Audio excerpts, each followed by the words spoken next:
Aqui está um playground, que tu possa ver, ele é open source, então tu pode rodar na tua máquina, numa VPS ou na nuvem. Tá legal?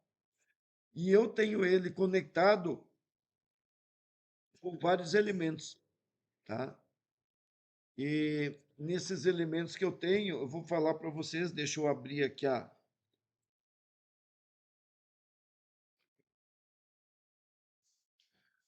isso aí. Ó, Ninema Voz, certo? Básico de vozes, Live Kit em funcionamento. Então, veja, eu já estou na versão 4, eu evoluí, certo? Então, aqui eu tenho, nas primeiras versões, a gente tinha só captura, transmissão, né? Seria, ele tinha algum conteúdo e respondia. Então, eu evoluí para esse aqui com nível 10, que eu vou explicar hoje na live sobre isso. Então, só um minutinho aí.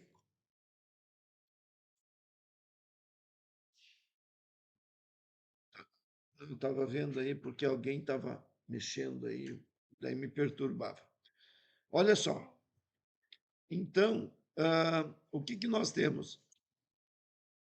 Estou meio ruim da garganta, tá, pessoal? Vou tossir um pouco. Captura da voz, né? Então, eu pego do microfone, eu tenho que transferir essa captura para uma transcrição.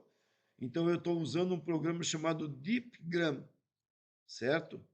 Um modelo que eu posso estar usando, no caso Nova 2, e eu setei, ontem vocês viram, para idioma português. Então, ele está falando em português. Mas isso primeiro eu capturo e ele ouve. Então, esse DeepGram é quem ouve. Depois disso, ele transformou em texto e eu tenho a OpenAI. Aqui ele está dizendo que a GPT-4 eu já migrei para o GPT-5 Mini. Então, ele está interpretando o que vem do texto para tomar atitudes. Nesse caso, ele buscava uma resposta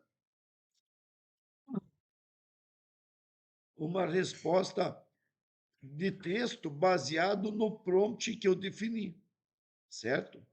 E aí eu transformava de volta e usava primeiro, eu usei outra ferramenta, mas soava muito americano. Então eu peguei a OpenAI, ou podia usar o Eleven Labs para ter a conversão. E eu usava a voz Aloy, agora eu mudei a voz. Então depois a gente pode ver aí, eu não me lembro agora de qual a voz que eu abri. E aí ele manda de volta, né, para o Live Kit. Então, o Live Kit é a interface que conversa. E por isso eu tenho toda essa parte aqui rodando, né, num agente em Python, que eu escrevi no Cloud Code. Ou seja, eu só dei a ideia para ele, ele foi lá e construiu tudo para mim, certo? E aí eu evoluí da versão 2 para 3 e daí depois eu fui para 4 aqui. A versão 4, o que, que nós temos aqui? Além de ter entrada, né, e a interpretação, eu implementei o 4, o 5, certo? O 6, né? E voltando ao 8, que seria aqui, né, a questão do número 4. Então, o que, que nós estamos fazendo? Um roteamento. Eu criei como se fosse um workflow, onde que quando chega a interpretação, eu tenho que pegar o 3 e descobrir o que, que ele quer. Né? Ele só quer conversar, ele quer informação, e aí o roteamento eu defino numa ação, numa consulta, numa resposta, e daí eu uso o número 5, que é, eu chamo uma função de ferramenta. Então, poderia dizer assim, ele está querendo marcar uma agenda, então eu posso chamar, né, o calendário do Google ou de quem for, né, e ele vai verificar se está livre, ele talvez ele quer agendar, ele vai colocar aí e assim por diante. E também eu tenho aqui uma opção de roteamento que eu tenho um banco de dados. Então ele podia estar num RAG, no SQL, num JSON, né? Ou levar para uma outra API, para um outro ambiente, retornar o conteúdo.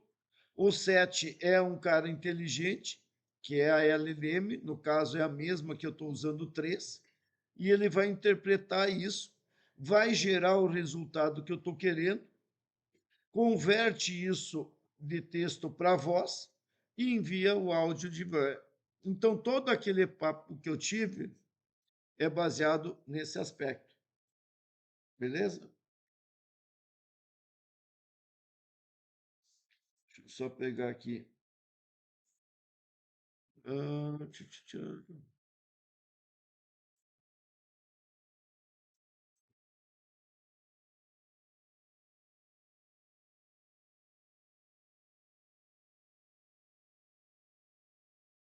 E aqui.